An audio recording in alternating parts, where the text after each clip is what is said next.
បាទជំរាបសួរពុកម៉ែបងប្អូនចិត្តឆ្ងាយទាំងអស់គ្នា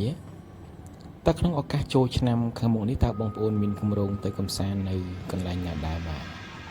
ចំណុចខ្ញុំវិញគឺមិនបានមានពេលទៅណាទេដោយសារខ្ញុំជួបរពលធ្វើការបាទអញ្ចឹងបើសិនជាបងប្អូនអាចចង់ទៅកន្លែងកំសាន្តព្រោះចូលឆ្នាំនេះគេមានរៀបចំនៅច្រើនកន្លែងសូម្បីតែនៅខេត្តសៀមរាបហ្នឹងក៏មានគេរៀបច្រើនកន្លែងដែរបាទនៅតាមប្រាសាទនៅអីណាបាទហ្នឹងហើយបើសិនជាបងប្អូនចង់មកខេត្តសៀមរាបក៏សប្បាយដែរបាទក្នុងឆ្នាំនេះណាបាទអញ្ចឹងយើងត្រឡប់មករឿងយើងថ្ងៃនេះវិញដែរបាទរឿងយើងថ្ងៃនេះបានតាក់ទងជាមួយនឹងវិញ្ញាណដែលមិនទៅណានៅចាំកន្លែងណាហ្នឹងហើយហើយវិញ្ញាណនោះគឺចង់និយាយថាវាលមោបបាទលមោបតណ្ហាបន្តិចបាទហើយក្នុងរឿងនេះដែរគឺមានពាក្យពេចន៍ខ្លះគឺវាមិនសមរម្យអញ្ចឹងសូមអធិស្ឋានបងប្អូនទុកជាមុនបាទបាត់រឿងនេះដែរបានពីឈ្មោះបងស្រីផលីបាទបងស្រីផលីជាអ្នករស់នៅខេត្តកំពង់ធំបាទគឺកំពង់ធំទៀតហើយបាទខេត្តកំពង់ធំដែលគាត់រៀនខាងផ្នែកគណនេយ្យហើយគាត់ត្រូវបានបញ្ចប់សាកលវិទ្យាល័យហ្នឹងហើយពេលដែលគាត់ចប់សាកលវិទ្យាល័យនោះគាត់ក៏បានដាក់ពាក្យធ្វើការណាប៉ុន្តែដោយសារនៅក្នុងខេត្តរបស់គាត់ហ្នឹងគាត់រកការងារបានធ្វើអញ្ចឹងគាត់បានដាក់ពាក្យមកធ្វើការនៅភ្នំពេញហ្នឹង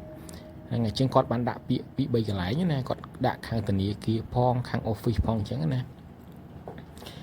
ហើយទីបំផុតហ្នឹងបងស្រីផលីគាត់បានដាក់ពាក្យជាប់នៅកន្លែងធ្វើការមួយបាទហើយគាត់បានដាក់ពាក្យជាប់ខាងផ្នែករដ្ឋបាលនៅខាងក្នុង office ណាហ្នឹងហើយពេលដែលគាត់សម្ភាសជាប់ហ្នឹងគាត់បានសួរទៅខាងក្រុមហ៊ុនហ្នឹងណាព្រោះដោយសារតែគាត់ហ្នឹងគាត់ជាអ្នកនៅកំពង់ធំទេអញ្ចឹងណាអញ្ចឹងបើសិននៅនេះបើសិនគាត់ជាប់គាត់ត្រូវជួលផ្ទះនៅណាហើយគាត់សួរខាងក្រុមហ៊ុនទៅខាងក្រុមហ៊ុនថាបច្ចុប្បន្នហ្នឹងកន្លែងធ្វើការយើងខាងលើណាក៏មានបន្ទប់ទនេដែរអញ្ចឹងឲ្យបងផលីហ្នឹងគាត់អាចស្នាក់នៅជាបដោះអាសន្នបានលុះត្រាតែខាងក្រុមហ៊ុនហ្នឹងគាត់ត្រូវបដិបន្ទប់ឬក៏ថែម department ផ្សេងអញ្ចឹងបានគាត់ចាប់ដើមធ្វើអញ្ចឹងណាហ្នឹងបាទអញ្ចឹងពេលបងផលីហ្នឹងគាត់សុភាជាប់ហ្នឹងខាងក្រុមហ៊ុនហ្នឹងគេឲ្យបន្ទប់គាត់មួយដើម្បីស្នាក់នៅជាបដោះអាសន្នហ្នឹងហើយបន្ទប់ office គាត់ហ្នឹងនៅខាងលើហ្នឹងគឺមាន4បន្ទប់ណាហ្នឹងហើយ4បន្ទប់ហើយខាងក្រោមនោះគឺមានបន្ទប់ចុងភៅណាហ្នឹងហើយសម្រាប់ចុងភៅគេធ្វើបាយធ្វើឲ្យបុគ្គលិកនឹងញ៉ាំហ្នឹងហើយពួកបុគ្គលិកហ្នឹងក្នុងមួយថ្ងៃគាត់មានអាហារ2ពេលណាហ្នឹងហើយអាហារពេលព្រឹកមួយពេលនិងអាហារពេលថ្ងៃត្រង់មួយពេលហើយល្ងាចហ្នឹងបុគ្គលិកជិះទៅញ៉ាំបាយខ្លួនឯងអញ្ចឹងណា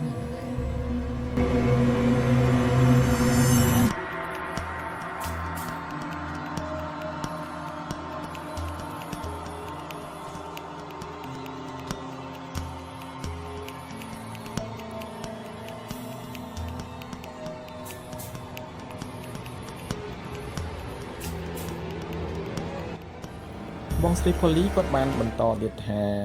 រៀងរាល់ថ្ងៃសម្រាប់ណា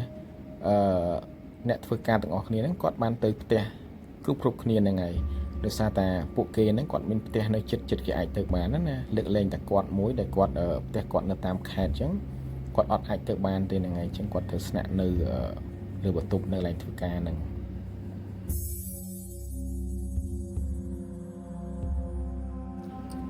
បងស្រីផលីគាត់បានប្រាប់ថាគាត់រស់នៅ office ហ្នឹងកន្លែងធ្វើការហ្នឹងយូរដែរហើយប៉ុន្តែគាត់អត់ដែលឃើញហេតុការណ៍អីកើតឡើងណាប៉ុន្តែគាត់បានឮពីខាងចុងភៅគាត់ថាអាសាឃើញញឹកញាប់ហ្នឹងហើយយប់ឡើងអញ្ចឹងគាត់ឮសលេងគេដើរជុំវិញផ្ទះអញ្ចឹងទៅហ្នឹងហើយគាត់ថាឮញឹកញាប់ធ្វើឲ្យបងផលីហ្នឹងគាត់មានការសង្ស័យហើយរៀងអញញើដែរណាដល់ឮខាងចុងភៅគេថាអញ្ចឹងណាហ្នឹងហើយប៉ុន្តែចំណែករូបគាត់ផ្ទាល់វិញគាត់អត់ដែលបានជួបហេតុការណ៍អញ្ចឹងទេបាទហ្នឹងហើយបងប្អូនភ្លេចបញ្ជាក់ប្រាប់បងប្អូនដោយសារតែខ្ញុំហៅបងផលីដោយសារតែបងផលីគាត់ប្រឡងចប់តាំងពីឆ្នាំ1990ណាហ្នឹងហើយអញ្ចឹងរឿងនេះវាយូរដែរហើយបាទមិនមែនជារឿងថ្មីនេះទេអញ្ចឹងគាត់ក៏អាយុច្រើនដែរឥឡូវ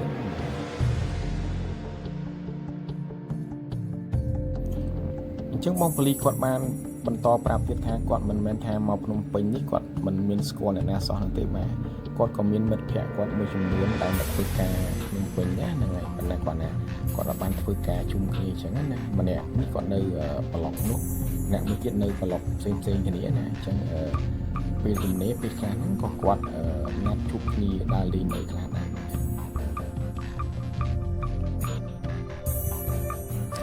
ថ្ងៃមួយពេលដែលចប់ម៉ោងធ្វើការណាពេលល្ងាចណាខ្ទង់ម៉ោង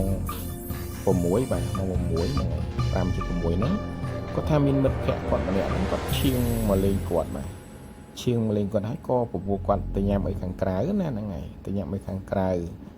ហើយគាត់ទៅញ៉ាំអីខាងក្រៅតម្រាំទៅមកវិញហ្នឹងវារៀងយប់ជ្រៅគួរសមអញ្ចឹងហ្នឹងហើយ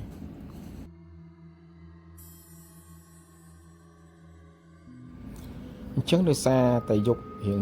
ជ្រៅគួរសមហើយបងប៉ូលីសហ្នឹងគាត់ក៏បើកបន្ទប់នៅខាងលើណាដោយសារបន្ទប់នៅ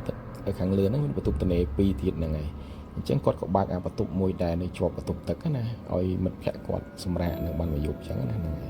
ហើយបន្ទប់គាត់ក៏នៅទល់មុខនឹងដែរអញ្ចឹងគាត់ដេកបន្ទប់ទល់មុខហ្នឹងហើយមិត្តភក្តិគាត់ហ្នឹងគាត់ឲ្យដេកបន្ទប់ជាប់បន្ទប់ទឹកដែលគាត់គិតថាពេលដែលគាត់ត្រូវការប្រើបន្ទប់ទឹកប្រើអីអញ្ចឹងគាត់សួរចេញមកចូលបន្ទប់ទឹក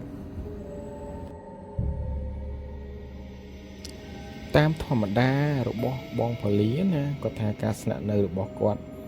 នៅកន្លែងធ្វើការរបស់គាត់ហ្នឹងគាត់អត់ដែលមានរឿងអីកើតឡើងទេហ្នឹងហើយ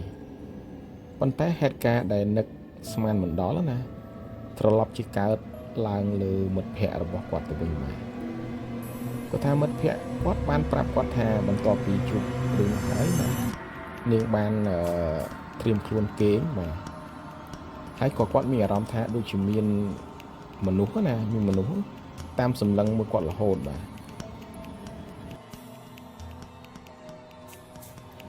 ាទគាត់ថាក្រោយមកមិត្តភ័ក្តិបងប៉ូលីសហ្នឹងគាត់ក៏ទម្លាក់ខ្លួនគេងទៅលើគ្រែហើយពេលនោះដែរគឺជាពេលដែលរន្ធត់បាទនាងក៏ឃើញបរិសម្នាក់ដើរមកទម្លុះទ្វារណាដោយសារតែទ្វារគាត់បិទហើយអញ្ចឹងបរិសនោះដើរទម្លុះទ្វារបាទដូចថាគាត់អត់ដើរមកអត់មានទិសទ្វារណាគឺដើរទម្លុះទ្វារចូលក្នុងបន្ទប់បដ ாய் អញ្ចឹងណាហ្នឹងហើយពេលនោះដែរមិត្តភ័ក្តិបងប៉ូលីសគាត់ភ័យមែនតែនបាទភ័យមែនតែនហើយស្រែកគាត់ខំប្រឹងស្រែកណាប៉ុន្តែគាត់ស្រែកប្រឹងស្រែកយ៉ាងណាក៏គាត់ស្រែកអត់រួចដែរនៅពេលហ្នឹងណា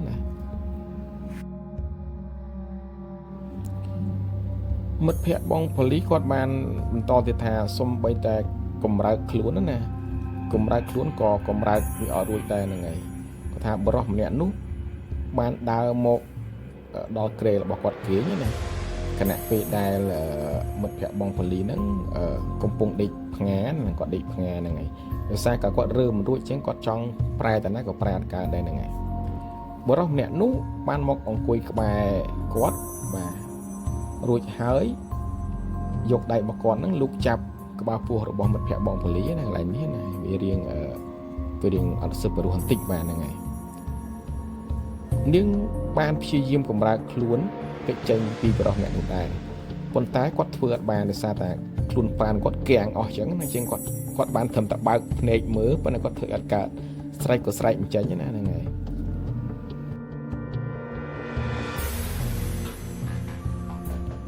កន្លែងនេះដែរមិត្តភ័ក្តិបងប៉ូលីសណាគាត់ខំទិញនមោទស័កហ្នឹងហើយប៉ុន្តែខ្មោចនោះគាត់អត់ខ្វល់បាទនៅតែសើចហើយដើរចូលមករកមិត្តភ័ក្តិបងប៉ូលីសទៀតហ្នឹងហើយបន្ទាប់មកហ្នឹងវាយកដៃវាលូក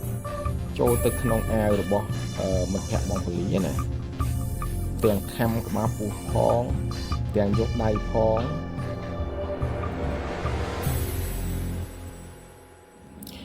បាទកន្លែងនេះដែរគឺអាណិតមិត្តភ័ក្តិបងប៉ូលីសមែនតើបាទគឺកន្លែងនេះគាត់ប្រឹងស្រែកយំផងអីផងណាគណៈពេលដែលអាខ្មោចដែលឈួតនឹងតណ្ហាហ្នឹងកំពុងតែភ្លើនទៅលើរាងកាយរបស់គាត់ណាទោះនាងបានសម្លឹងមើលឃើញខ្លួនរបស់អាខ្មោចនោះគឺធំមែនតើបាទសម្បុរខ្មៅក្រឹបព្រមទាំងស្លៀកក្បិនកញ្ចាស់តែមួយគត់ហើយអាវក៏វាអត់មានពាក់ដែរបាទហ្នឹងហើយមិត្តភ័ក្តិបងប៉ូលីសគាត់គិតក្នុងចិត្តថាមិនដឹងធ្វើយ៉ាងម៉េចល្អណាពេលនោះណាវាបានមកអង្អែលនៅលើដើមទ្រូងរបស់មិត្តភ័ក្តិបងប៉ូលីសឡើងធ្វើមកពេញចិត្តប្រហើយធ្វើមកសុបាយចិត្តវាណាព្រោះយើងកម្រើកអត់បានមានអីទៀតហ្នឹងហើយ មិនត្រឹមតែប៉ុណ្ណោះវាបានរំកិលដៃរបស់វាចុះទៅផ្នែកខាងក្រោមរបស់នាងទៀតផងអូយបាទខ្មោចនេះពិតជាសាហាវមែនបាទនាងសម្រេចចិត្តលើកដៃច្រានទ្រូងរបស់វាយ៉ាងខ្លាំងប៉ុន្តែគឺវាគ្មានប្រយោជន៍នោះទេហ្នឹងហើយដូចនាងយកដៃរុញខ្យល់អញ្ចឹងណាហ្នឹងហើយរុញទៅអត់មានប៉ះអីទេបាទរុញទៅធ្លុះខ្លួនប្រានខ្មោចហ្នឹងណាប៉ុន្តែខ្មោចហ្នឹងអាចប៉ះនាងបានប៉ុន្តែកន្លែងហ្នឹងមិត្តភក្តិបងពលីប៉ះខ្មោចវិញបានវាអត់ដឹងមិនដែរបាទនាងមិនអាចប៉ះខ្លួនប្រានរបស់ខ្មោចនោះបានទេពេលនោះវាបានទម្លាក់ខ្លួន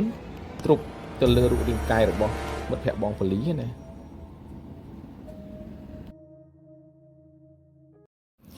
កន្លែងនេះដែរមិត្តភក្តិបងពលីណាដកដង្ហើមលេងចង់រួចណាសឹងតែចង់ស្លាប់ទេបាទដោយសារខ្លួនខ្មោចហ្នឹងវាធំណាតម្លាក់មកអញ្ចឹងគាត់ដកដង្ហើមមកចង់រួចចៃដន្យអីពេលនោះដែរគាត់ក៏បានឮសំឡេងមានអ្នកចូលបន្ទប់ទឹកណាហើយគាត់ក៏ប្រឹងប្រើកម្លាំងគាត់ណាកន្លែងនេះដែរគាត់អាចកម្រើកបានខ្លះណាគាត់ក៏បានប្រើកម្លាំងគាត់យកជើងគាត់ធាក់អាកញ្ចក់នៅជាប់ក្រែហ្នឹងខ្លាំងពេញមកទំហឹងណាពេលនោះដែរម៉ោងប្រហែលជា12អាត្រាតបាទ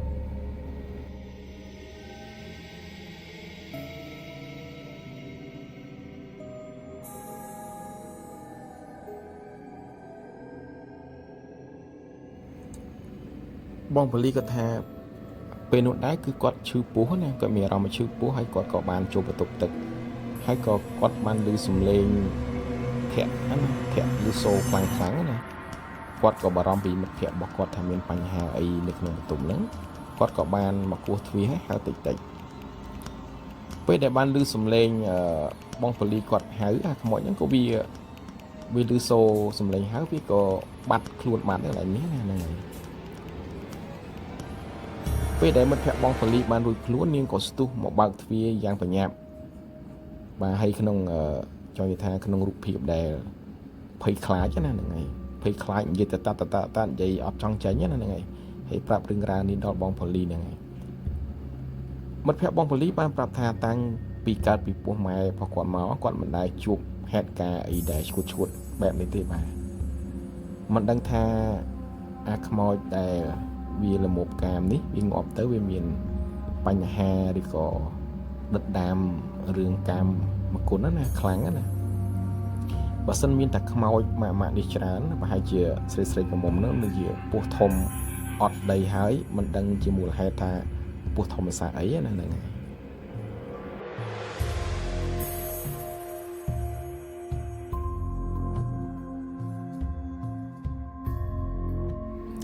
ហើយបន្ទាប់ពីហេតុការណ៍នេះកើតហើយមិត្តភក្តិបងពលីក៏បានទៅគេងបន្ទប់ជាមួយបងពលីណាហ្នឹងហើយគេងប៉ុន្តែគេយ៉ាងណាក៏គេងមលក់ដែរដោយសារតែហេតុការណ៍វាកើតឡើងចំពោះគាត់វាធ្ងន់ធ្ងរណាហ្នឹងហើយអញ្ចឹងគាត់បានធ្វើមកសងំចាំភ្លឺហើយក៏ត្រឡប់ទៅផ្ទះគាត់វិញអញ្ចឹងណាហើយគាត់លើកកោសូម្បីតែហៅគាត់មកលេងប៉ុណ្ណាហើយក៏គាត់លពលគាត់មិនហៅគាត់មិនមកគេងកន្លែងនោះទៀតដែរអញ្ចឹងណាគាត់សុខចិត្តហៅបងបាលីទៅគេងជាមួយគាត់វិញគឺគាត់រៀនគាត់ជិះទៅមកកន្លែងហ្នឹងហើយបន្ទាប់ពីរឿងរ៉ាវនេះកើតឡើងណាបងបាលីក៏ព្យាយាមសួរអ្នកធ្វើការជាមួយគាត់ណាប៉ុន្តែក៏គ្មានពីណាគេដឹងអំពីហេតុការណ៍នេះដែរដោយសារតែពីអត់មានពីណាគេដែលគេមកគេហ្នឹងជប់ឡើងណាសារតែគេមានផ្ទះសម្បែងគេដែរអញ្ចឹងពេលគេចប់ការងារគេត្រឡប់ទៅអត់មានពីណាគេទេហ្នឹងមានតែខាងចុងភៅណាចុងភៅក៏គាត់វាអត់ជប់ធ្ងន់ធ្ងរដូចបងបាលីចឹងដែរនឹងហើយបងប្អូនបន្ទាប់ពី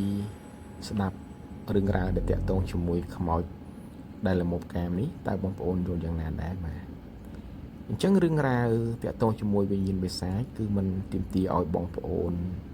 ជឿនោះទេបាទពេលខ្លះវាទៅតាមបទពិសោធន៍របស់បងប្អូនរៀងខ្លួនបាទអ្នកខ្លះក៏គាត់ធ្លាប់ឃើញក៏គាត់មានបទពិសោធន៍ថាគាត់ពិតជាជឿចំពោះរឿងអបិយជំនឿហើយចំណែកអ្នកខ្លះហ្នឹងគាត់មិនដែលឃើញក៏គាត់មិនជឿបាទព្រោះសម័យនេះគឺជាសម័យវិទ្យាសាស្ត្រជឿនលឿនបាទគឺសម័យ AI បាទអ្វីក៏គេអាចធ្វើបានដែរហ្នឹងសូម្បីតែក្លូនសំឡេង ក្លូនរូបភាពហ្នឹងហើយគេធ្វើបានទាំងអស់មក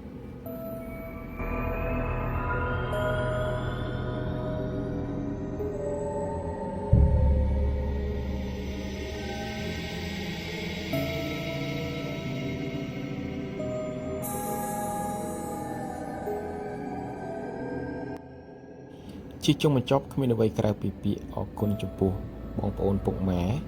ដែលបានចំណាយពេលដ៏មានតម្លៃមកតាមដាននៃការបកស្រាយរឿងនិទានរបស់យើងខ្ញុំបានសូមជូនពរឲ្យបងប្អូនពុកម៉ែជួបតែសំណាងល្អនិងសុភមង្គលនិងពុទ្ធពរទាំង5ប្រការគឺអាយុវណ្ណៈសុខៈពលៈនិងបដិភិនៈកំបីឃ្លានឃ្លាតឡើយសូមមេត្តាជួយ Subscribe Channel របស់ខ្ញុំបានដើម្បីឲ្យខ្ញុំមានកម្លាំងចិត្តបន្តធ្វើវីដេអូសម្រាប់ពុកម៉ែបងប្អូនតទៅទៀតសូមអរគុណសូមជម្រាបលា